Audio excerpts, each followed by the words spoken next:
Hello, reader, and thank you for joining me for another Morpheme Monday. Today, we're going to be looking at the suffixes ER and OR. Now, before we get started, let's talk about what a suffix is. A suffix is a word part or a morpheme that's added to the end of a root or base word that changes its meaning slightly. When the suffixes ER and OR are added to a word, it indicates someone or something that does something. So someone who or something that. When the suffixes ER and OR are added to a word, it indicates that someone or something that does something. We just said that. But there are some spelling rules. So when you just add ER when the base word ends in most letters. You double the final consonant when the word ends in a short vowel plus a consonant. And that's when you're adding ER, not OR. If a word ends with the final E, you may have to drop that before adding ER. If it ends in a consonant plus a Y, change the Y to I and add ER.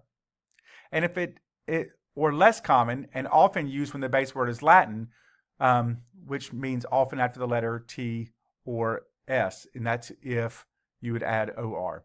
So let's go ahead and get started. And of course, I'll have those spelling rules right down here at the end to help us with our video. So let's look at this young lady. What is she? Looks like she's inventing something. So if she's inventing something, what would that make her? An inventor. Okay. That ends in T, so we are going to add OR. An inventor is someone who invents. Now look at them. What would you call somebody who dances? A dancer, that's right. And on that one, because it ends in an E, we're going to drop the final E and add ER. So a dancer is someone who dances. This person is sailing. That would make them a what? A sailor, that's right. So we're going to add OR to that.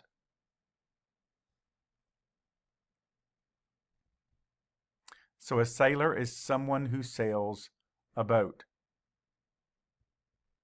Now let's see if you can come up with the words and the proper ending. What would somebody who farms be? A farmer, that's right. What about somebody who visits? What would you call them?